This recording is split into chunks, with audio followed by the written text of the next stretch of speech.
Hi అండి. ఈరోజు మనం తెలుగు ముచ్చట్లలో 9వ తరగతిలోని 12వ పాఠమైన తీయని పలకరింపు అనే పాఠ్యభాగం గురించి తెలుసుకుందామా మరి? ఈ పాఠాన్ని రచించింది ఇల్లిందల సరస్వతీదేవి. ముందుగా చదవండి, ఆలోచించి చెప్పండిని చూద్దాము రండి. అరే రాజన్న, ఈ బతుకు మీద విరక్తి కలుగుతుందిరా. రెక్కలు ముక్కలు చేసుకొని పిల్లలను పెంచిన విదేశాల్లో చదువుకుంటే గొప్ప ప్రయోజకులైతారు, మాకు మంచి పేరొస్తుందనుకున్నా. పెళ్ళిళ్ళు చేసిన రెక్కలొచ్చిన పక్షులు గూడు వదిలిపోయినట్లు మళ్ళా చూడకుండా వెళ్ళిపోయిండ్రురా. అప్పుల సంగతి సరే, ఆయాసం వచ్చినప్పుడు నరాలు తెగిపోయేటట్లు ఏడ్చినా వాళ్లకు ఇనవడదు. ఇనపడ్డా నేనొచ్చి ఏం చేస్తానాయనా, డాక్టరుకు చూపించుకో, కావాలంటే పైసలు పంపిస్తాం అని ఫోన్ పెట్టేస్తారు. ఈ బంగ్లలు, కార్లు, సౌకర్యాలు మనసు విప్పి మాట్లాడతాయా? మనసులోని బాధను పంచుకుంటాయా? మనుమన్లు మనుమరాండ్ల స్పర్శను కలిగిస్తాయా? తీయగా ఒక్కసారి పలకరిస్తాయా? పాఠం యొక్క ఉద్దేశం కూడా తెలుసుకుందాం రండి. ఆధునిక జీవితంలో కుటుంబ విలువలు, మానవ సంబంధాలు అడుగంటుతున్నాయి. వృద్ధులు నిర్లక్ష్యానికి గురి అవుతున్నారు. వాళ్ళ అవసరాలు నెరవేర్చడాన్ని, ఆత్మీయతను పంచడాన్ని పిల్లలు మర్చిపోతున్నారు. వృద్ధులు తమ ఆవేదనను ఎవరికీ చెప్పుకోలేక సతమతమైపోతున్నారు. వృద్ధుల పట్ల అనుసరించాల్సిన వైఖరి గురించి ఆలోచింపజేయడమే ఈ పాఠం యొక్క ఉద్దేశము. పాఠ్యభాగం యొక్క వివరాలు తెలుసుకుందాము రండి. ఈ పాఠము కథానిక ప్రక్రియకు చెందినది. జీవితపు ముఖ్య సన్నివేశాలను క్లుప్తంగా తెలియజేస్తూ సంఘటనల మధ్య సంబంధాన్ని కళాత్మకంగా చిత్రించే వచన రచనే కథానిక అంటారు. కథనం, సంభాషణ, శిల్పం ఇవి కథానికలోని ప్రధానాంశాలు. ప్రస్తుత పాఠ్యభాగం ఇల్లిందల సరస్వతీదేవి రచించిన తులసీదళాలు కథానికల సంపుటి నుండి తీసుకోబడింది. రచయిత్రి పరిచయం గురించి తెలుసుకుందాము. ఇల్లిందల సరస్వతీదేవి స్వతంత్రానికి పూర్వమే సృజనాత్మక రంగంలోకి అడుగుపెట్టిన ప్రసిద్ధ రచయిత్రి. ఈమె వందలాది కవితలు, కొన్ని నవలలు, రేడియో నాటికలు, అనేక వ్యాసాలను రచించిన బహుముఖ ప్రజ్ఞావంతురాలు. 1982లో ఈమె రచించిన స్వర్ణకమలాలు కథా సంపుటికి కేంద్ర సాహిత్య అకాడమీ అవార్డు లభించింది. రాష్ట్ర సాహిత్య అకాడమీ పురస్కారం, సుశీల నారాయణరెడ్డి పురస్కారాన్ని కూడా పొందింది. తులసీదళాలు, రాజహంస ఆమె కథా సంపుటాలు. 1958లో ఆంధ్రప్రదేశ్ లెజిస్లేటివ్ కౌన్సిల్ సభ్యురాలిగా, జైలు విజిటర్గా పనిచేసింది. 1934లో స్థాపించిన ఆంధ్రయువతి మండలి వ్యవస్థాపకుల్లో ఒకరు. మానవ మనస్తత్వ ధోరణులను, విభిన్న కాలాలలో, సందర్భాలలో జీవన పరిణామాలను విశ్లేషించి విశ్వజనీన భావాలను దృష్టిలో పెట్టుకొని రచనలు చేసింది. సరళమైన, నిరాడంబరమైన, వాస్తవిక అభివ్యక్తితో ఈమె రచనలు ఉంటాయి. ప్రావేశికను తెలుసుకుందాము. మానవుడు సంఘజీవి. 10 మందితో కలిసి జీవించాలనుకుంటున్నాడు. దేశ విదేశాలతో సంబంధాలు నెలకొల్పుకుంటున్నాడు. కానీ తన కుటుంబ సభ్యులతో ఆత్మీయంగా ఉంటున్నాడా? ఇంటికి పెద్ద దిక్కుగా ఉండే వృద్ధులను గౌరవంగా చూసుకుంటున్నాడా? నిర్లక్ష్యానికి గురి అయిన గంగాధర్రావు అనే ఒక వృద్ధుడు ఇల్లు వదిలి తన వాళ్ళందరికీ దూరంగా జీవించసాగాడు. గంగాధర్రావు అట్లా వెళ్ళిపోవడానికి దారితీసిన పరిస్థితులేమిటి? వెళ్ళిన తర్వాత జరిగిన పరిణామాలేమిటి? తెలుసుకునేందుకు ఈ కథ చదువుదాం రండి. ఈరోజు టీవీలో కనబడుట లేదు. గంగాధర్రావు అనే 60 ఏళ్ల వ్యక్తి కనబడుట లేదు. పక్షవాతం వచ్చి ఒక కాలు చెయ్యి స్వాధీనంలో లేవు. కర్ర పట్టుకొని నడుస్తాడు. ఆజానుబాహువు, తెల్లగా ఉంటాడు. మతి స్థిరం లేదు. ఎవరికైనా కనబడితే ఈ క్రింది అడ్రస్కు తెలపవలెను. పిఎన్ రావు, కలాసిగూడ, ఇంటి నెంబర్ 3-4-7, హైదరాబాద్ అని చెప్పారు. ఫోటో కూడా టీవీలో చూపించారు. రాత్రి టీవీ చూస్తున్న గంగాధర్రావు ఉలిక్కిపడ్డాడు. తను ఇంట్లో నుంచి వచ్చి ఎన్ని రోజులయ్యింది?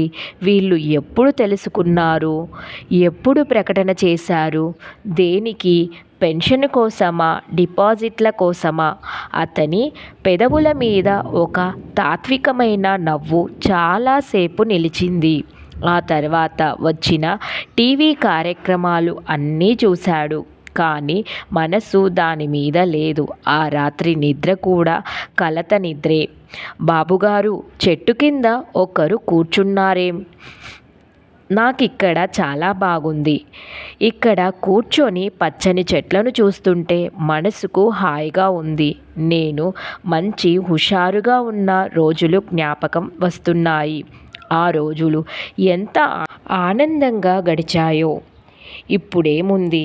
వాటిని తలుచుకుంటూ మననం చేసుకుంటూ ఉండాల్సిందే. అయితే అవి మీరు ఉద్యోగం చేస్తున్న రోజులా? అవునమ్మా, ఆ రోజులే. ఏం ఉద్యోగం చేసేవారు? నేనా? ఎక్సైజ్ కమిషనర్ను. ఇప్పుడంటే 58 సర్వీసు గాని మా రోజుల్లో 75 రిటైర్ అయ్యేవాళ్ళు. సర్వీసులో ఉండగా చాలా జోరుగా ఉండేదిలే అమ్మా. సర్వీసులో ఆ హుషారు, ఆ కులాసా అదంతా వేరు కదండి. అయితే ఉద్యోగులు ఎల్లకాలం పదవిలో ఉండలేరు కదా. ఎప్పటికైనా పదవీ విరమణ ఉంటుంది కదండి. అవును, కానీ నేను పదవీ విరమణ చేసిన తర్వాత కూడా నా దగ్గరికి ఎప్పుడూ 10 మంది వచ్చేవారు. సలహా కోసమేమో, సంప్రదింపుల కోసమో తిరిగేవారు. కొంతమంది రికమెండేషన్ల కోసం వచ్చేవారు. నా చేతి కింద పనిచేసే వాళ్ళు కొందరు ఆ డిపార్ట్మెంటు నేను ఉన్నప్పుడు ఎలా ఉండేదో ఇప్పుడెలా ఉన్నదో చెప్పటానికి వచ్చేవారు. నేను కింది వాళ్ళను ఎలా చూసేవాడినో అలా ఆదరాభిమానాలు ఇప్పుడు కనబడవని వాపోతారు. ఇప్పటి వాళ్ళు కింది ఉద్యోగులను నికృష్టంగా చూస్తున్నారట. నా హయాంలో ఒక్కరికైనా అన్యాయం జరగనిచ్చేవాడిని కాదు. ఆయన కొంచెం ఆయాసపడుతున్నట్టు కనబడ్డాడు. కళ్ళలో నీరు ఊరింది. కాబోలు కళ్ళు మెరుస్తున్నాయి. విమలకు తీరిక ఉన్నప్పుడల్లా గంగాధర్రావుతో కబుర్లు చెప్పడం అలవాటు. ఆమె ఆ ఆశ్రమంలో సూపరింటెండెంటు. కొత్తగా వచ్చింది. సంసారం, బాధ్యతలు లేవు. ఒంటరి మనిషి. ఆశ్రమవాసులందరినీ ఆదరంగా చూస్తుంది. గంగాధర్రావు పట్ల గౌరవమే కాకుండా భయభక్తులు, అభిమానము కనబరుస్తుంది. పని కాగానే ఆయనతో కబుర్లాడుతుంది. క్రమంగా చనువు ఏర్పడ్డది. ఆఫీసర్లంతా మీ మాదిరిగా ఉంటారా బాబుగారు? అధికార దర్పం అనేది న్యాయాలు గమనించనివ్వదు. కళ్ళు పైచూపులు చూస్తాయి గాని కిందికి చూడవు. ఇది లోకం. ఏమంటారు? నీ మాటల్లోనూ నిజం లేకపోలేదు. నేను ఎంతోమందికి సహాయం చేశాను. ఎంతోమంది ఉద్యోగాలు నిలబెట్టాను. జరగబోయే పెళ్ళి ఆగిపోతుందన్న బావమరిది వస్తే కట్నం ఇచ్చి పంపాను. అమ్మాయి చదువుకున్నది, అందంగా ఉంటుంది. పెళ్లి చేయలేకపోతున్నానని ఒక స్నేహితుడు చెప్పాడు. నేను ఆ అమ్మాయిని చూసి మా అబ్బాయికిచ్చి పెళ్లి చేశాను. హోదా ఉండొద్దా అని మా ఆవిడ గోల చేసింది. హోదా ఎక్కువగా, మానవత్వం ఎక్కువ. ఆమె మూతి విరిచిన 2 ఖర్చులు పెట్టి పెళ్లి చేశాను. ఇట్లా ఎంతోమంది బంధువులకు, స్నేహితులకు సహాయం చేశాను. నా దగ్గర దేహి అన్న వాళ్లకు లేదనకుండా శక్తి కొద్దీ చేశాను. మంచి పని చేసిన వాళ్లకు జీవితంలో అంతా మంచే జరుగుతుందంటారు కదా బాబుగారు. మంచి జరుగుతుందా? ఎక్కడైనా పొరపాటు జరుగుతుంది. ఎల్లప్పుడూ కాదు. అందరికీ కాదు, ఇది నా అనుభవం.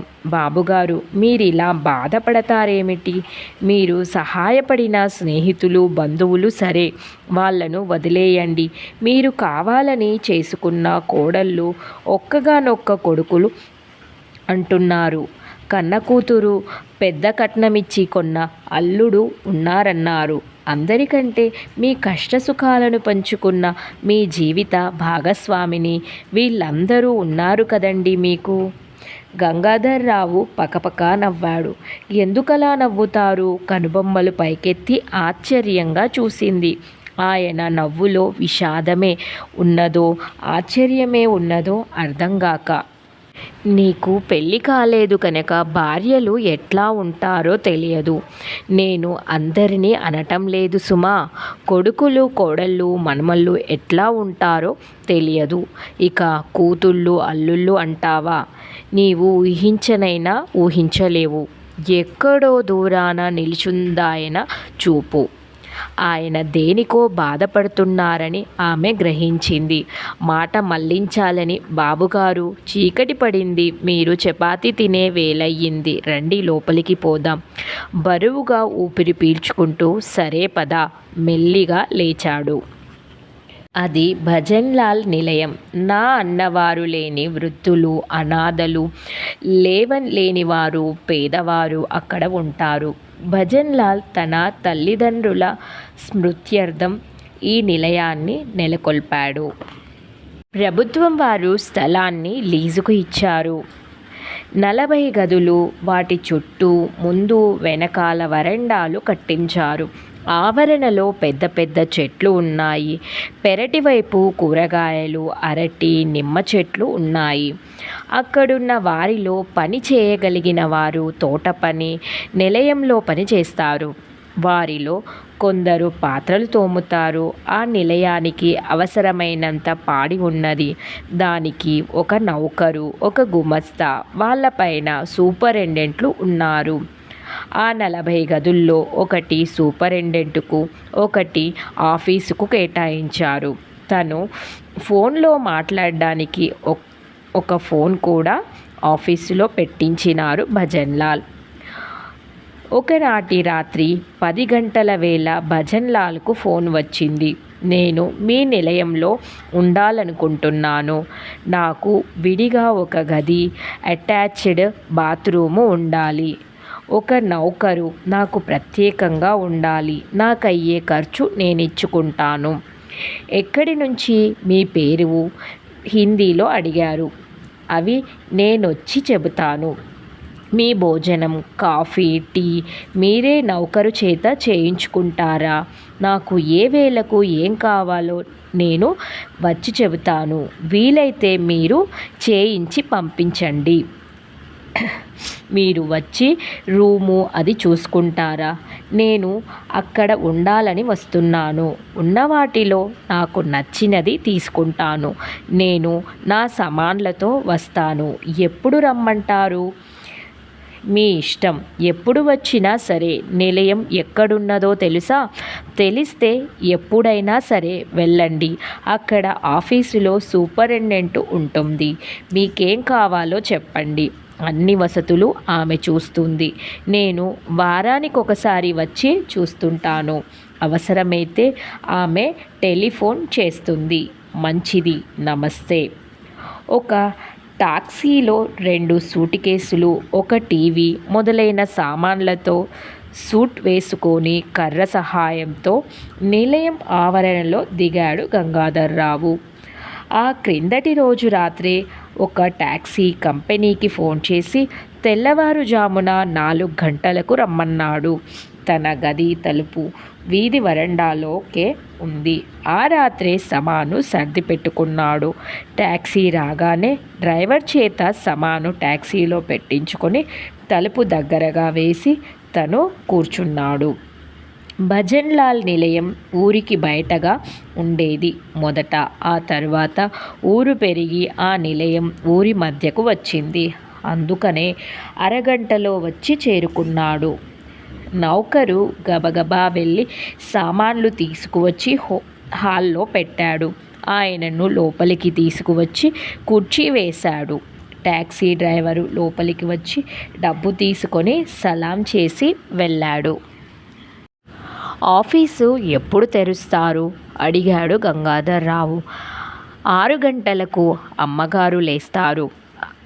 6:30కు బయటికి వస్తారు. ఆమె గది పక్కనే ఆఫీసు. నేను చెబుతాను లెండి.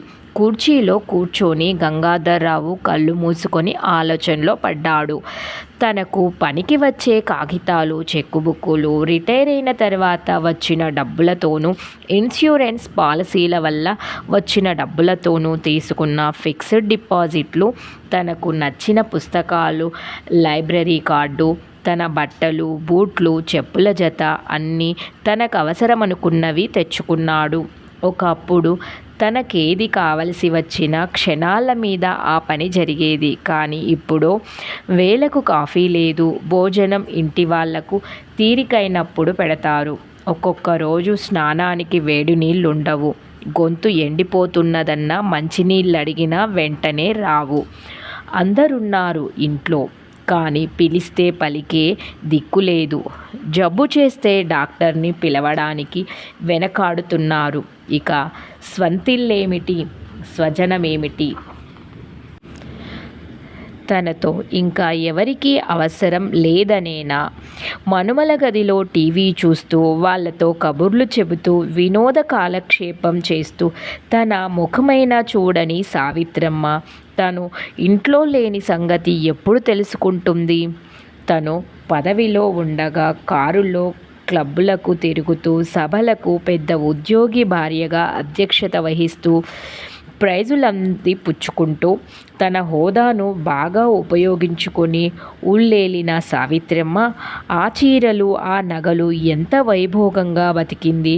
బాగా డబ్బు సంపాదిస్తున్నానని గర్వపడుతూ తనతో కూడా తిరిగిన సావిత్రమ్మ ఇప్పుడు పిలిస్తే పలకని స్థితికి వచ్చింది. ఆ ఇల్లు ఇప్పుడే రాయించుకోవాలన్న పట్టుదలతో ఉన్న కోడలు ఎట్లాగూ నాకు వచ్చే ఇల్లే కదా, నా పేర రాయించమని తల్లినడిగకు. ఈ జబ్బు వస్తే తక్కదు, డాక్టరు ఎందుకు అనే పుత్రరత్నము ఇప్పుడు పీడా వదిలించుకుంటున్నారా? ఫిక్స్డ్ డిపాజిట్ తనకిస్తే పండుగకు వస్తాననే కూతురు అల్లుడితో వస్తుందా? విద్యార్థులంతా టూరుకు వెళ్తున్నారు, డబ్బులియ్యవా తాతయ్య, మంచి బట్టలు కూడా కుట్టించుకోవాలి అని అడిగే మనుమడు ఆ గదిలోకి వచ్చి తను లేనట్టు తెలుసుకుంటాడా? కోటు సరిచేసుకుని కుండీలు సర్దుకుని అక్కడికి వచ్చేశానుగా, ఇంకా ఆ సంగతులు తలుచుకోవటమెందుకు?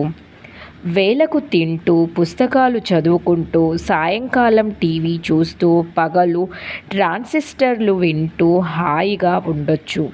తను ఉన్నన్నాళ్ళు తన అవసరాలకు డబ్బు వాడుకుంటాడు.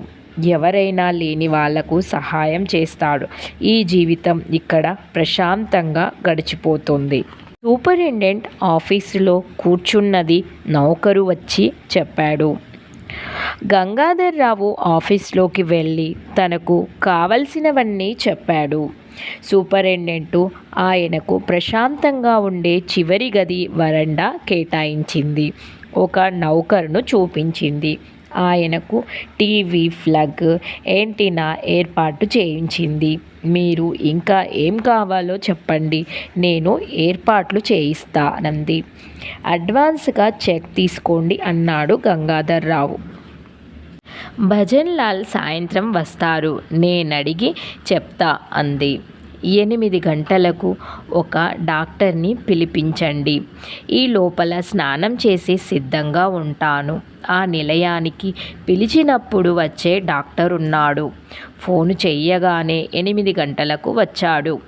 మీరు కొన్ని ఇంజెక్షన్లు తీసుకోండి, ఫిజియోథెరపీ కూడా చేసుకుంటే కాలు చెయ్యి స్వాధీనమవుతాయి అన్నాడు డాక్టరు. మీరే వచ్చి ఇవ్వండి ఆ ఇంజెక్షన్లు, చీటీ మీద రాస్తే తెప్పిస్తాను. 4 నెలలు వైద్యం సాగింది. అక్కడికి దగ్గరగా ఉన్న నర్సింగ్ హోములో ఫిజియోథెరపీ 3 నెలలు తీసుకున్నాడు. ఇప్పుడు గంగాధర్రావు ఆవరణమంతా ఉదయం సాయంత్రం తిరిగి వస్తాడు. ఆఫీసరుగా తను టూరుకు వెళ్ళి గెస్ట్ హౌస్లో ఉన్నట్టుగా ఉంది ఆయనకు.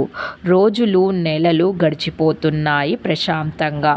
ఆ సాయంకాలం ఆవరణలో తిరగాలని బయటికి వచ్చాడు గంగాధర్రావు. నల్లటి మబ్బు ఆకాశమంతా కప్పేసింది. గాలికి తోటలో చెట్లన్నీ ఊగుతున్నాయి. గంగాధర్రావు వరండాలో కుర్చీ వేసుకొని కూర్చున్నాడు. ఇవాళ తోటలో తిరగడానికి వీల్లేదు. మెల్లిగా గొనుక్కున్నాడు. అంత గాలి మీద ఆ నల్లటి మబ్బులు నిలిచిపోయి తెల్లగా లేత నీలిరంగులో తునాతునకలై పరుగులు తీస్తున్నాయి. ఎంత విచిత్రం అనుకున్నాడు నవ్వుకుంటూ. బాబుగారు, ఏమిటి మీలో మీరు నవ్వుకుంటున్నారు అంటూ విమల వచ్చింది. ఆ మబ్బు తునక చూడమ్మా, ఎంత విచిత్రంగా ఉన్నదో. అంతలో ప్రళయం ముంచుకు వస్తుందా అనిపిస్తుంది. మరి కాసేపటిలో తేలిపోయింది. ప్రకృతి వన్నెచిన్నెలు వర్ణించడానికి ఎవరి తరము? బాబుగారు, మీరు కవిత్వం రాస్తారా? అదేనమ్మా ఇప్పుడు నేను చేయవలసింది. పదవీ విరమణ తర్వాత ఏం చెయ్యాలా అనుకున్నాను. జబ్బు చేసింది, తేలిపోయింది. కొన్నేళ్ళు ఇంట్లో ఉండి ఇంతకాలం నాకు తెలియని విషయాలను గ్రహించాను. ఇప్పుడిక్కడికి వచ్చాను. ప్రశాంతంగా కవితలు అల్లుతాను. బాబుగారు, ఇంతవరకు ఏదో గోప్యంగా మీరంటున్న మాటలు వింటున్నాను. కానీ పరిస్థితి అర్థం కాలేదు. నన్నింకా సస్పెన్స్లో ఉంచక మీ సంగతంతా చెప్పండి. ఏముంటాయమ్మా సంగతులు? కథ, హరికథ, మామూలుగా లోకంలో ఉండే విషయాలే. అంతకు మించి ఏముంటాయి? మరి మీరెందుకలా మీలో మీరు బాధపడతారు? ఏదో ఉండే ఉంటుంది. లేకపోతే ఊళ్ళో ఇల్లు పెట్టుకొని సంసారం పెట్టుకొని ఇక్కడ ఉండటమేమిటి? భార్యా పిల్లలు గలవాళ్ళు ఇంట్లో ఉండి హాయిగా చేయించుకొని సంతోషంగా ఉండక ఈ ఒంటరి జీవితమేమిటి? అదా అమ్మా నీకు కావలసింది? నేను ఇక్కడ ప్రశాంతంగా ఉన్నాను. ఇల్లు ఎందుకు ప్రశాంతంగా లేదో చెప్పమంటావు, అంతేనా? అయితే విను. ఇంతకాలము నా సర్వీసులో లక్షలార్జించాను. అప్పుడు ఇంట్లో అందరూ నవ్వుతూ తుల్లుతూ డబ్బు లెక్క పెట్టుకుంటున్నారు. నేను రిటైర్ కాగానే అందరికీ నా మీద గౌరవం తగ్గిపోయి నీరసం వచ్చేసింది. ఈ జబ్బు వచ్చిన తరువాత ఈ మనిషి ఎందుకున్నాడు అనిపించడం మొదలుపెట్టింది. నెల కాగానే నా పెన్షన్ చేతిలో వేయించుకున్న వాళ్లను నాకింత తిండి పెట్టడం బరువనిపించింది. అంతకుముందు కూడా తిరిగిన భార్య పిలిస్తే పలక్కుండా తప్పించుకు తిరిగేది. కన్నపిల్లలు కదా అని అడిగిందల్లా ఇచ్చి పెద్ద చదువులు చెప్పిస్తే మంచి ఉద్యోగాలు చేస్తున్నారు. కానీ ఇంత చేసిన తండ్రికి జబ్బు చేస్తే డాక్టర్ని పిలిపించి మందులిప్పించడం అనవసరమనిపించింది. అట్లా బతికిన వాడిని ఆ ఇంట్లో ఎవరికి ఏమీ కాని వాడిలా ఎట్లా ఉండను? ఇక్కడ హాయిగా మహారాజులా బతుకుతున్నాను. పిలిస్తే పలికే నౌకర్లున్నారు. వేలకు వండి పెట్టే వసతి ఉన్నది. బాబుగారు అంటూ ఆప్యాయంగా పిలిచి మాట్లాడే కన్నతల్లి లాంటి దానివి నువ్వున్నావు. నాకు ఇంకేం కావాలమ్మా? తీయటి పలకరింపు తప్ప. బాబుగారు, నాకు తెలియక మీరు చనువు ఇచ్చారు కదా అని ఎప్పుడైనా పరాచికమాడితే క్షమించండి. మీ మనసులో ఉన్న బాధను మీ చేతనే చెప్పించినందుకు నన్ను మన్నించండి. నిజంగా మనిషికి కావలసినదేమిటో ఈ నోట విన్నాను. లేచి గంగాధర్రావు 2 చేతులు పట్టుకుంది. భజన్లాల్ నిలయానికి సూపరింటెండెంట్ అయిన విమల.